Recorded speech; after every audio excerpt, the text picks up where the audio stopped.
जैसे आप अपना नाम छोटे रूप में नाम के पहले अक्षर का प्रयोग करके लिखते हैं, प्रतीकों का प्रयोग करके तत्वों के नाम लिखे जाते हैं। तत्व का पहला अक्षर या पहले दो अक्षर उसके प्रतीक होते हैं, या तत्व के नाम का पहला अक्षर और अन्य कोई अक्षर। प्रतीक का पहला अक्षर हमेशा बड़ा और दूसरा अक्षर यदि एक है तो हमेशा छोटा होता है। कुछ तत्वों के प्रतीक को तत्वों के लैटिन, ग्रीक या जर्मन नामों से लिया गया है। उदाहरण के लिए आयन का प्रतीक Fe आयन के लैटिन नाम फेरम से लिया है। टंगस्टन का प्रतीक है W, जो जर्मन शब्द वोल्फ्राम से आया है। सभी नए खोजे गए तत्वों के नाम अंतरराष्ट्रीय विबौद्ध और अनुपयुक्त रसायन संघ द्वारा स्वीकृत है, एक विश्व निकाय जो तत्वों, यौगिकों और इस प्रकार के नामों को मानक रूप देता है। यौगिक का रासायनिक सूत्र उस यौगिक में उपस्थित प्रत्येक तत्व के परमाणुओं की संख्या को दर्शाता है।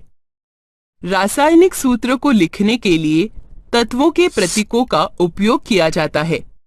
यहाँ आप देखेंगे कि कुछ यौगिकों के रासायनिक सूत्र कैसे लिखें। सर्वप्रथम आइए हम एक आयनिक यौगिक एल्यूमीनियम ऑक्साइड का उदाहरण लेते हैं। एल्यूमीनियम ऑक्साइड एक धातु एल्यूमीनियम और ऑक्सीजन एक धातु से बना होता है।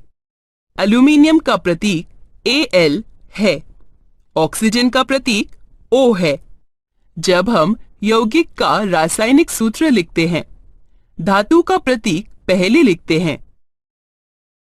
एल्यूमीनियम आयन में 3 धनावेश होता है तथा ऑक्साइड आयन में 2 ऋण आवेश होता है। आवेशों के संख्यात्मक मानों को परस्पर बदलें।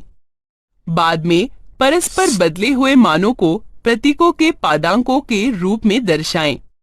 एक रासायनिक सूत्र में हम आयन पर आवेश को नहीं दर्शाते, अतः एल्यूमीनियम ऑक्साइड का सूत्र Al2O3। अब आइए हम सोडियम क्लोराइड का उदाहरण लेते हैं। सोडियम क्लोराइड एक सोडियम आयन व एक क्लोराइड आयन से मिलकर बना होता है। सोडियम आयन पर एक धनावेश होता है, क्लोराइड आयन पर एक ऋण आवेश होता है। आइए हम उनके आवेशों को परस्पर बदलें और प्रतीकों के पादांकों के रूप में उन्हें दर्शाएं। जब हम रासायनिक सूत्र लिखते हैं, यदि उसकी संयोजकता 1 है तो हम अंक को पादांक के रूप में नहीं लिखते, अतः सोडियम क्लोराइड का सूत्र इस प्रकार लिखा जाता है। अब आइए हम कैल्शियम ऑक्साइड का उदाहरण लेते हैं। कैल्शियम की संयोजकता 2 है तथा ऑक्सीजन की संयोजकता भी 2 है। कैल्शियम व ऑक्सीजन दोनों के बाद पादांक समान होगी 2, अतः हम रासायनिक सूत्र में पादांक नहीं लिखते यदि संयोजन तत्वों की संयोजकता संख्यात्मक रूप से समान है, तो हम पादांक को नगण्य कर देते हैं। अतः कैल्शियम ऑक्साइड का सूत्र इस प्रकार दिखता है। अब आइए हम मैग्नीशियम हाइड्रोक्साइड का उदाहरण लेते हैं। मैग्नीशियम आयन के 2 धन आवेश है तथा हाइड्रोक्सिल पर एक ऋण आवेश है। आइए हम आवेशों के संख्यात्मक मानों को परस्पर बदलते हैं।